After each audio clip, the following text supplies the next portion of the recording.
ടൊവിനോ തോമസ്, പരാതി നൽകില്ല ഈ പെൺകുട്ടി എന്ന തിരിച്ചറിവുണ്ടായിരുന്നു ഈ സംഘത്തിന്.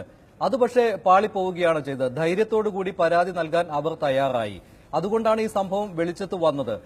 ഇത്തരത്തിൽ പരാതി നൽകാൻ ഈ പെൺകുട്ടി തയ്യാറാകില്ല എന്ന തിരിച്ചറിവ് ഈ സംഘത്തിനുണ്ടാകാൻ കാരണം മറ്റ് സിനിമാക്കാരുമായിട്ടുള്ള ഇവരുടെ അടുപ്പവും, അതായത് ഈ സംഘാംഗങ്ങളുടെ അടുപ്പം കൂടി വെച്ചുകൊണ്ടായിരിക്കില്ലേ?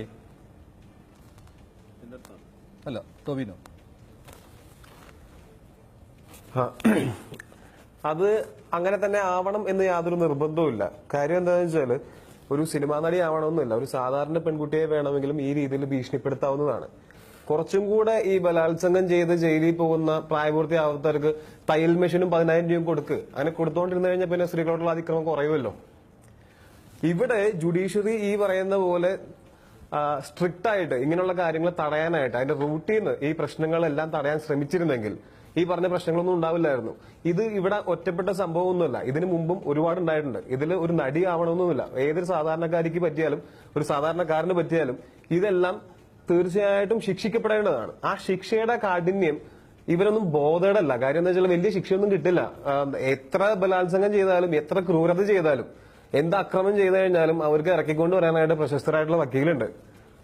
സ്ത്രീകൾക്കുള്ള എതിരെയുള്ള അക്രമം മാത്രം തെരഞ്ഞുപിടിച്ച് പ്രതികളെ വിളിച്ചുകൊണ്ടിരുന്ന വക്കീലുണ്ട്. അപ്പൊ ഇങ്ങനെയൊക്കെയുള്ള ഒരു അവസ്ഥയിൽ സിനിമാക്കാരായിട്ടുള്ള ബന്ധമൊന്നും വേണമെന്നൊന്നുമില്ല. ഇവിടെ ഈ കുറച്ചും കൂടെ നിയമങ്ങളൊക്കെ കുറച്ചും കൂടെ സ്ട്രിക്റ്റ് ആയാൽ മാത്രമേ, ഇപ്പോഴും ഇവിടെ ഈ വയറ് വിശന്നിട്ട് വട കട്ടുന്നതിനൊക്കെയാണ് ഇപ്പോഴും വലിയ കുറ്റവാളി. ബാക്കിയുള്ളവരൊക്കെ പുറത്താണ്.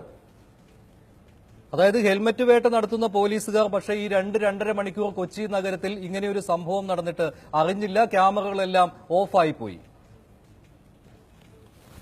പോലീസുകാരെ മാത്രം കുറ്റം പറയാൻ പറ്റില്ല. ആ റോട്ടിൽ യാത്ര ചെയ്തിരുന്ന ഞാനും നിങ്ങളും അടങ്ങുന്ന ഈ യാത്രക്കാർ ഇതൊന്നും ശ്രദ്ധിച്ചിട്ടില്ല. അതായത് ഈ നടു റോട്ടിൽ വെച്ചിട്ട് ഈ പറയുന്ന പോലെ രാത്രി 12:30 2 മണിക്കോ അല്ല നടന്നിരിക്കുന്നത്. നമുക്ക് എല്ലാവർക്കും ആർക്കും ഇതിന്റെ ഉത്തരവാദിത്തത്തിൽ നിന്ന് മാറി നിൽക്കാൻ പറ്റില്ല. എല്ലാവർക്കും ഉത്തരവാദിത്തം ഉള്ളതാണ്. ഇതിന് വ്യക്തമായിട്ടുള്ള ബോധവൽക്കരണം വേണം. അതായത് സ്കൂളിൽ ഈ ബെർണോൾസ് തിയറവും ന്യൂട്ടൺസ് ലോയും പഠിപ്പിക്കുന്നതിന്റെ ഒപ്പം തന്നെ കഴിഞ്ഞ ദിവസം കോഴിക്കോട് കളക്ടർ പറഞ്ഞൊരു കാര്യമുണ്ട്. എങ്ങനെയാണ് സഹജീവികളോട് പെരുമാറുക, സ്ത്രീകളെ എങ്ങനെ ബഹുമാനിക്കുക എന്നുള്ളൊരു പാഠ്യ വിഷയമാക്കണം. കാര്യം ഇങ്ങനെയുള്ള, അല്ലാതെ നമ്മൾ ഈ ഒരു സംഭവം നടന്നു കഴിഞ്ഞിട്ട് അതിൽ രാഷ്ട്രീയ ചർച്ചകൾ നടത്തിക്കൊണ്ട് യാതൊരു കാര്യമില്ല. ഇന്നിപ്പോ ഇങ്ങനെ ഒരു സംസാരം നടന്നതുകൊണ്ടും ഈ നാളെ മുതൽ ഇങ്ങനെ നടക്കാതിരിക്കണമെന്നില്ല. ഇവിടെയുള്ള കാര്യങ്ങൾ ഈ പറയുന്ന പോലെ ആക്രമണങ്ങൾ നടക്കാതിരിക്കണമെന്നില്ല. അതിന് വ്യക്തമായിട്ടുള്ള പുതിയ നിയമങ്ങൾ വേണം, പുതിയ സംവിധാനങ്ങൾ വേണം. ഈ ആൾക്കാരെ ബോധവൽക്കരണം നടത്താനുള്ള ഇതുപോലുള്ള പുതിയ പരിപാടികൾ വേണം. കാര്യം എന്താണെന്ന് വെച്ചാൽ കഴിഞ്ഞ 100 വർഷമായിട്ടുള്ള എഡ്യൂക്കേഷൻ സിസ്റ്റം തന്നെയാണ് ഇപ്പോഴും. അപ്പൊ ഈ പറയുന്ന പോലെ ഡോക്ടർമാരും എഞ്ചിനീയർമാരും ഉണ്ടാക്കാനല്ല, നല്ല ഹ്യൂമൻ ബീങ്സിനെ ഉണ്ടാക്കാൻ വേണ്ടിയിട്ടും എഡ്യൂക്കേഷൻ സിസ്റ്റം ശ്രദ്ധിക്കണം.